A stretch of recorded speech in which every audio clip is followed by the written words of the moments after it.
Direction Toulouse maintenant, où de grands enfants s'amusent à faire aboyer leurs chiens sous l'œil d'un arbitre impitoyable.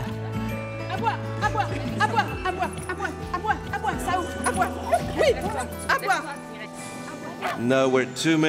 Il vous reste 2 minutes, pas plus de 2 minutes. Ah, pas d'ouaf pour le 5e chien. Ah, pas de chance.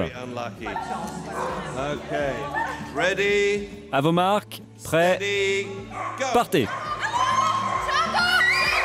Bienvenue dans le monde des Canine Games, un monde où l'on s'amuse tout en éduquant son chien. Un concept tout droit venu des États-Unis et qui fait le bonheur de Lise et de son compagnon à 4 pattes. C'est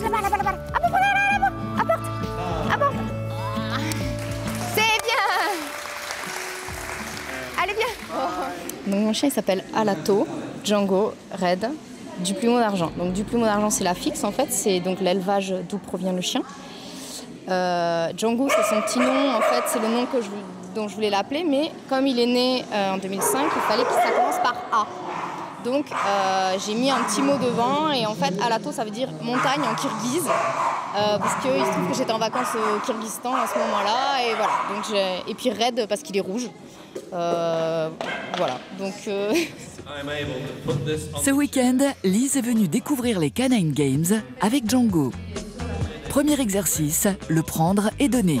Lise doit diriger son chien à distance pour qu'il lâche un objet sur une marque précise. Et pour être certain que Lise ne se lève pas, un billet est placé sous ses fesses. Si quelqu'un arrive à le prendre, elle a perdu. en avant, encore, en avant, en avant. Oui, à gauche. Ouais, c'est bien. Tiens, ouais.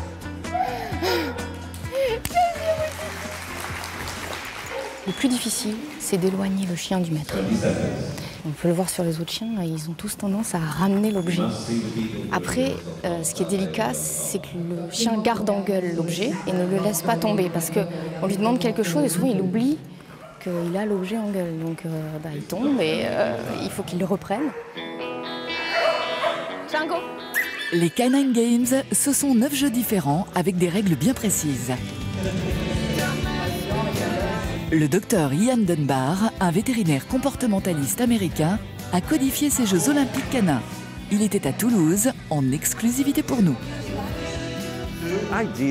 L'idée des Canine Games m'est venue dans un magasin où j'enseignais et où personne ne m'écoutait. Je me suis demandé ce que je pouvais faire pour capter leur attention.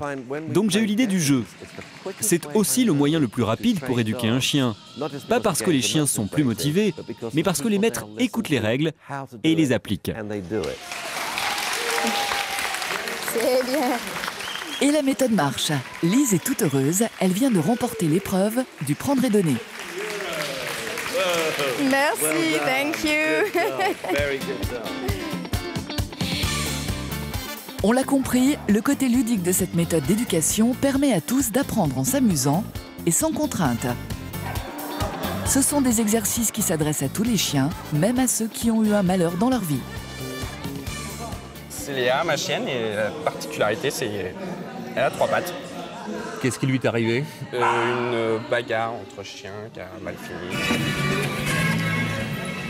Un handicap qui n'empêche pas Léa, le petit Yorkshire à 3 pattes, de participer au jeu des chaises musicales. Léa. Souvenez-vous, nous y avons tous joué étant enfants. Non, pas bouger. Pas bouger.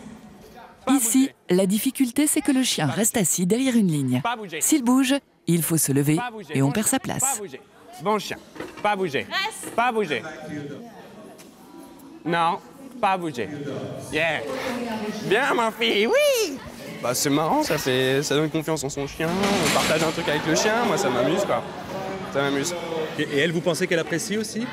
Bah automatiquement quoi, on lui dit pas bouger, ça reste convivial. En plus on travaille un peu à la friandise, à la récompense, donc le chien il a aucun problème quoi. Il est pas puni, tout se passe bien, il se fait pas engueuler. Ce qui se passe ici, c'est un événement exceptionnel. Il faut bien réaliser ce qui se passe. Il y a 12 maîtres et 12 chiens.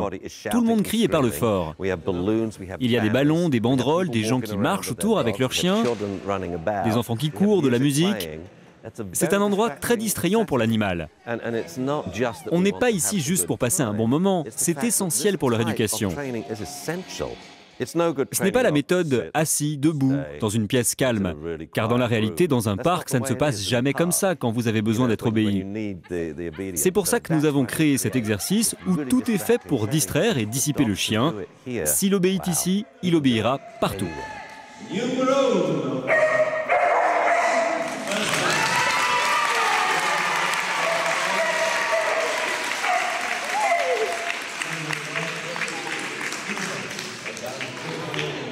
C'est pas vraiment révolutionnaire, hein. La méthode d'éducation amicale et positive, ça existe déjà depuis un certain temps, aux États-Unis depuis des années, mais ça commence à arriver en France de plus en plus, ça essaime, et nous, ce qui nous intéresse, c'est qu'on est vraiment dans un rapport où le chien s'amuse, on éduque son chien, donc il y a vraiment un rapport d'obéissance, mais on n'est plus dans cette histoire de dominant, dominé, le chien est dominé, l'homme est dominant. C'est vraiment une éducation où on ne punit pas, on encourage ce qui est bien fait, on oublie ce qui est mal fait, c'est-à-dire on récompense quand le chien a bien fait et on ignore quand il a mal fait.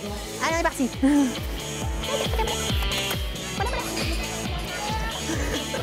Les Canine Games finissent toujours par un bal, le bal des chiens. C'est l'un des exercices préférés d'Anne, qui vient de terminer une formation de comportementaliste et qui est venue ici par curiosité. Avec elle, Vanda, son caniche royal. Oui, c'est bien. C'était quoi cet exercice là? Alors le but c'est de faire effectivement une chorégraphie en groupe qui n'est pas improvisée mais enfin préparée de très peu de temps, donc en faisant participer tous les membres d'une équipe et en essayant de favoriser autant un minimum d'exercices techniques pour le chien que pour l'ensemble qui est censé être esthétique. Il s'agissait d'une chienne qui ne savait pour ainsi dire rien faire au sens éducation tel qu'on l'entend ici et qui en quelques heures a pu découvrir de nouvelles activités et se faire plaisir je crois avec moi. L'approche de M. Dunbar me paraît très intéressante en ce sens qu'elle est faite pour le bonheur à la fois du chien et de son maître et grâce au jeu d'avoir toute la disponibilité d'esprit du propriétaire qui justement est d'autant plus à l'écoute des consignes qui lui sont données qu'il est là pour son plaisir et son plaisir étant celui de son animal, les deux sont directement liés et du coup ça fait le bonheur de tous. Une méthode à retrouver sur france3.fr.